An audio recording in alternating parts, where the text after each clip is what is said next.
Well, it's time to put that window in the back. I've been talking about it, maybe not to you as much as I have to myself, but we're going to go put a camper window in the back where the emergency door was. Let's get to it. It's going to take a little bit, probably a few days, just because the layering of pieces and whatnot is going to take a little time to dry in between. And, well, like most people, I have a full-time job, so just working on nights and weekends. Let's get to it. Okay, question of the day.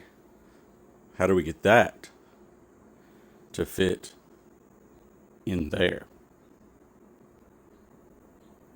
Let's get to it and find out. So one of the things we have to overcome is when you're dealing with the inside and outside flange, there is a 2-inch gap that it's designed to fill. Now you can have it a little bit wider than that, but then you're going to have a bit of a gap that you'll have to caulk or finish or something like that. So the easiest way is to have it at 2 inches. Now, that's where we get into the problem. And it's not really a problem, it's just something you gotta work past. So the solution we have to come up with, this top edge, including this lip, is 7/8 of an inch. This part back here is probably set back maybe a 1/16 of an inch, maybe an 1/8 of an inch. But either way, we're working with roughly 7/8 of an inch to start. But the outside is at like 2.5 inches, which is just way too much. Working on that window over there, I have a gap. I had to get longer screws, and I have a gap that I'm going to have to fill and make pretty. So what we're going to do instead is we're going to fill this out with material, and I'm going to create a false wall that will then clamp everything together, and we'll have our just over 2 inches so that it squeezes down with the butyl tape and whatnot, and it's going to be nice and pretty. And we do have rivets on the inside, but luckily the trim fits just like this on the inside, and it avoids all the rivets on the inside. And outside, obviously, we won't have to worry with that at all. So I'll show you what we're going to use. So I went down to the local hardware store. In my case, it was Home Depot, but I'm sure others sell it. This is 1/4 inch PVC board. Now this happens to be a 2-foot by 4-foot section, so we're going to have to cut it down. And then once it's cut down, we'll actually make the hole to fit the window. So it'll be pre-mounted. But then, well, how do we get the thickness? Well, we're going to work at 1/4 inch at a time. So we'll obviously have a big piece cut out of the middle, and all I'm going to do is cut strips that fit behind, and we will just 1/4 inch, 1/2 inch, 3/4 inch. We'll build it up so that this unit will slide right into the hole, and it'll be right at the 2-inch mark, so that put the butyl tape on the outside, squeeze the window in, put the trim piece on the inside, screw everything together, and we should be good to go. I put should just in case it doesn't work. But if it doesn't work, I'll let you know. And my hope is that we can use just leftover PVC glue, because we've always got leftover PVC glue because they sell it to you in half gallons and you need like an ounce. And if not, we'll just use just like some sort of super glue or something, because really it's going to be clamped. Doesn't matter. You'll never see it. You're only going to see the outside. Shims don't matter. So let's get to it. So remember, we're in a judge-free zone here. But have you ever built a really nice workbench so that you could do things on it, and then suddenly all your projects add up, and your family helps you out by putting all your stuff that you left in convenient locations right there on top of your workbench as well? To the point that when you go to work on something, you can't. Well, I'm pretty sure that's why they invented garbage cans. You can't keep anything on top of them because once a week or so, they come and take everything away. So here's the actual workbench where most gets done. And there you have it. One window adapter. Now, sure, instead of using these pieces that I cut up, each one's a 1/4 inch thick. So right now you're looking at 1 1/4 inch. You could use like PVC vinyl trim work and stuff and rip it to your exact thickness. You could use wood to put it up there, but in order to get this whole thing, this was one giant sheet that I cut the middle out of, so I had to buy it in one piece. Now if you were okay with seams, then build it out of trim work. But in this case, when you're looking at it, there's no seams anywhere. And then the thickness of this, you can see, was put together with a bunch of little pieces, because all you're doing with the window is clamping it. So there's no structural load on this. It's merely a filler. But I was able to use all material from the same piece. And on top of that, you know how when you buy PVC glue to do a plumbing job, and then you put it on the shelf, whether it's upside down to keep the air out or just storing it, it doesn't seem to matter. When you go to grab it again, whether it's a month later or a year later, it's always dried up. Well, this one was probably about a month from being dried up, so it was all goobery and horrible. But by golly, it got it done. There was enough stick to hold it together, and once it's clamped, I won't even care anymore. So that's that. Now let's just go see if it fits on the truck. Well, it fit. I took the calipers around the inside, and it's showing to be about 2.08, 2.09 thickness, and I haven't even prepped the surface yet. One thing I didn't mention was, of all these layers here, because this aluminum door frame has a little lip on the inside edge, the last layer is actually smaller. So all of the layers inside I made roughly 1 inch, and then the last one at the bottom was 3/4 of an inch, so that it fit behind the little lip. Otherwise I'd have had to grind the lip off, and I didn't feel like doing that. But it worked. Now all I got to do is prep the paint surface here on the inside edge, so that when I put the caulking in place, it'll actually do some adhesion. And then I got to put some sealant tape around the border, mount the window, and then I can go inside and mount the inside clamp. But I have to get rid of the gook and redo some of the rivets there. And on the inside edges, there were some mounting plates that I have to clear off so that I can fit the inner ring for the window. So that's the next step. Well, I got the surface prepped. Took a wire wheel, cleaned it up.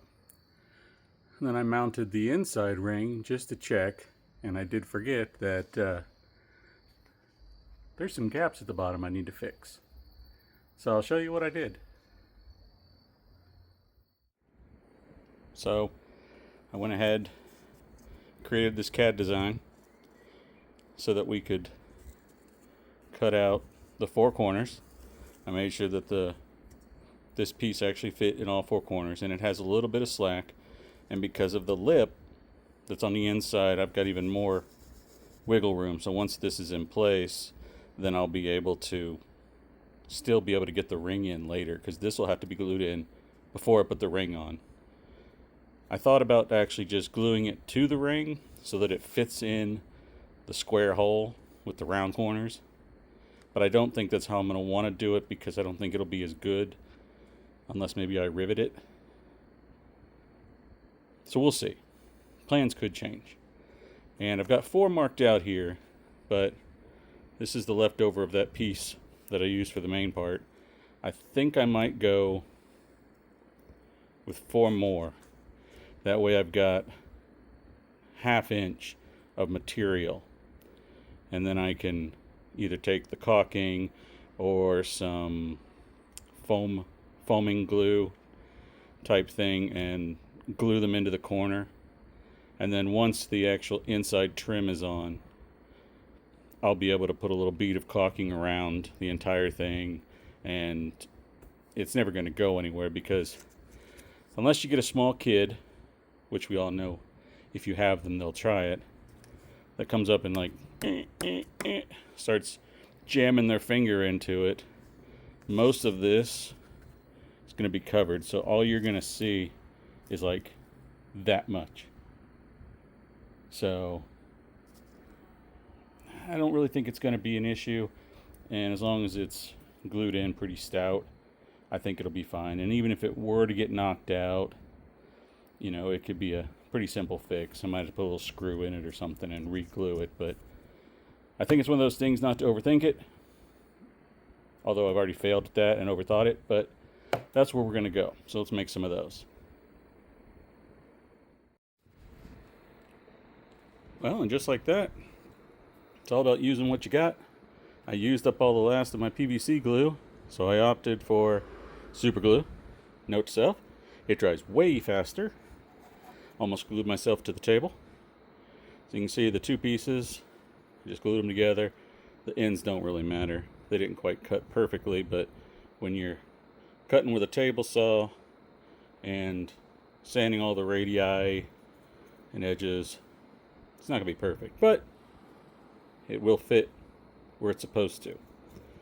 So that's how that looked. I cut them all individually. I sanded them individually with the radius and everything. Then I glued them together in pairs, and then I went back and just squared up and rounded each one so that they have at least the basic same profile. But that'll work. I'll just end up gluing those into place, and that's my filler.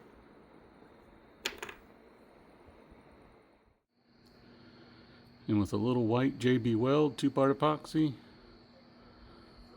the 4 radiuses are installed. I'm gonna let that cure up overnight, and we'll come back and mount the window after work.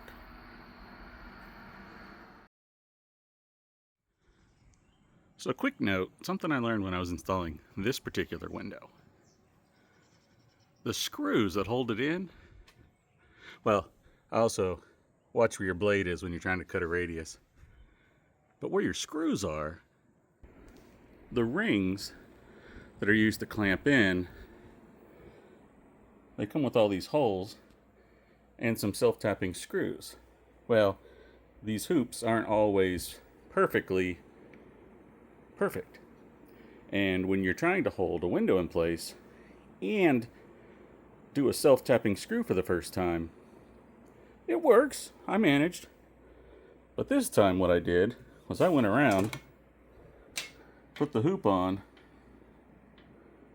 and went around and pre-drilled and preset all the screws.